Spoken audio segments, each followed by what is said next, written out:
Ang susunod na programa ay rated PG. Ito ay nangangailangan ng patnubay at gabay ng magulang para sa mga batang manonood.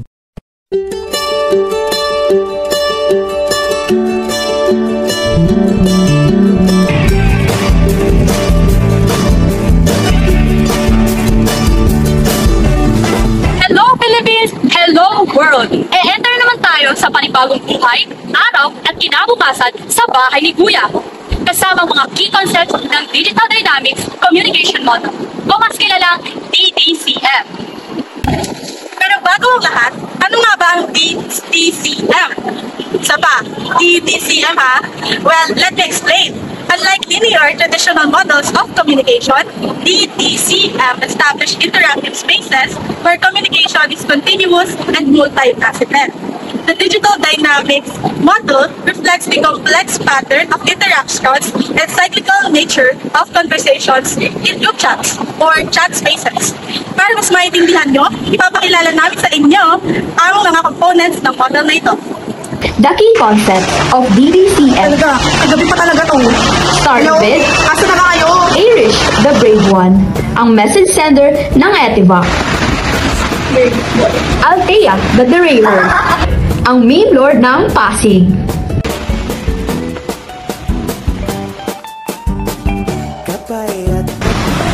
Elise, the love friend, ang time traveler ng Laguna.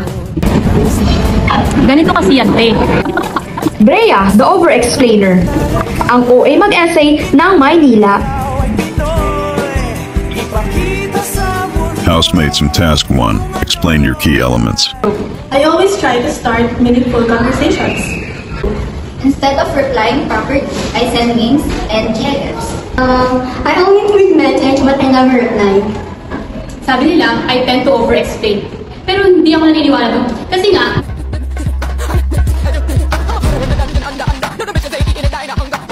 anong over-explain doon?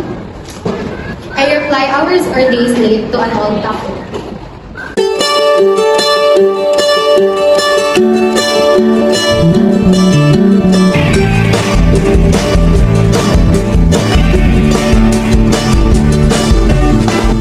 Sa ilang linggo na pagsasama ng mga housemates, ay mukhang may namumuo ng tensyon sa pagitan nila. Alamin natin kung ano ito. Pansin mo ba si Angel? Bakit? Sobrang kalat. Talaga, hindi mo makamit yung mga gamit niya. Iiwan nila yung mga gamit na dito. Housemates, pinapaalam ko sa inyo na ngayon na ang araw na nakatakda para sa nominasyon. Ano po kuya? 2 points po para kay over-explainer kay Andrea. Kasi simple bagay lang po, problema. Pinapalaki niya po. Tapos 1 point para kay meme lord kay Andrea. Kasi lagi niyo sinususulan si Andrea. Yun lang kuya. Easy ka kuya, bakit may pa-nomination? O sige, 2 points po para kay Angel kasi po ghost po siya kuya. Like hindi po talaga siya nagre-reply, ganyan. Hindi mo lang siya nakapansin. And ayun girl, open na, paano ba naman yan? Kausapin mo naman kami, kausapin mo ako, di ba? Like, hello. And 1 point po para kay Elise kasi selective lang po yung response niya. Like, kapag interested lang siya sa topic, tsaka lang siya sumasagot. Like, girl, bakit ka ganyan? Grabe, kailan naman po ako nag-chat-chat sa mga message ko na wala ka po message na kaya kasi na nagpapagsin ka ng message discussion. Tapos sabi ka naman kuya, grabe, 1 point para kay Elise. Alam ka muna kami kuya, grabe. Nag-reflect pa 2 days ka muna kuya, like, 2 points po para kay Angel, kuya. Yung sinong-sim, ang dami ko na dinadal sa GC. Chinat ko na, dinenso ko pa, tinawagan ko pa, kakaloka ka, ubos sa data, hindi dapat nabiyan. Pag susunod dapat step by step, ABCD at G, ganito, ganyan. Hindi dapat ganito, kuya. Tapos, yan pa yung babayita yan. Si Irish, nakakaloka, kuya. Madaling araw na, chat pa rin ang chat, bida-bida masyado. Kasi ganito yan, kuya. ABCD at G, ganito, ganyan. ABCD, everything. Step by step, kuya. Dapat tama na yan. Amen.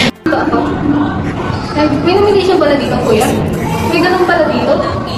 Kasi mo po bang pwedeng i-nominate dito? Ikaw kuya pwede? Nais kong ipaalam sa inyo ang mga dahilan ng pagkanominado nyo. First is true branching. Kaya ikaw, Angel, ay isa sa nominado sapagkat pumalyak ka na gampanan ito. Dahil mas pinili mo na maging scene owner kaysa makibahagi sa ibang housemates.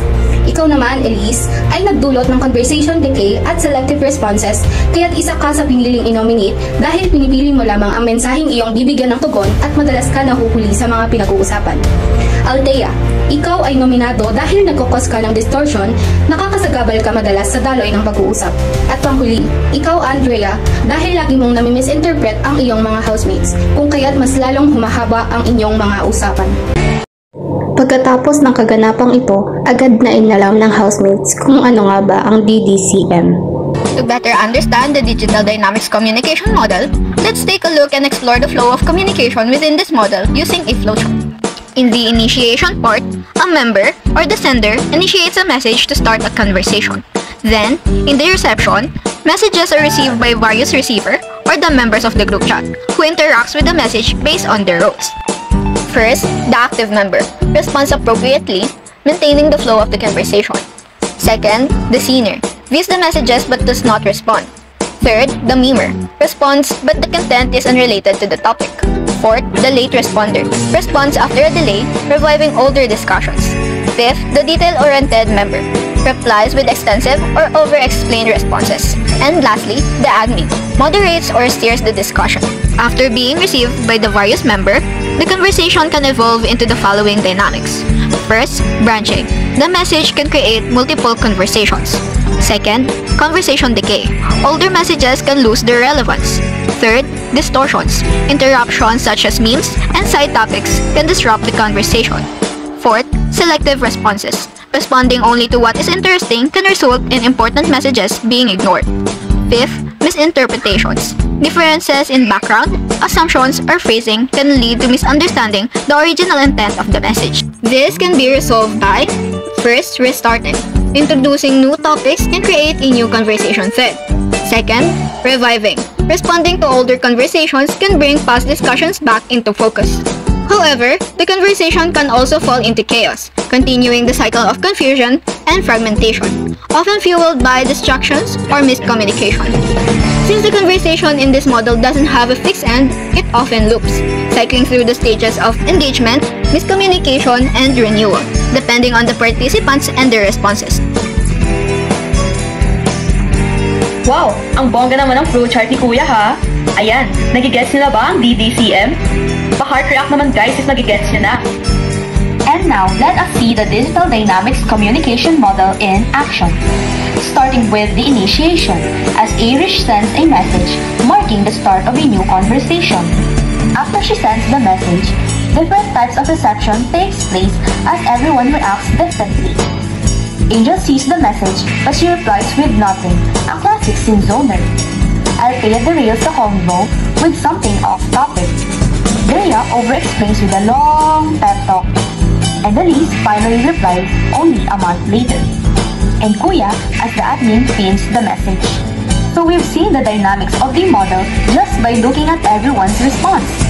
Like branching happens as Drea's reply shifts the topic to motivation.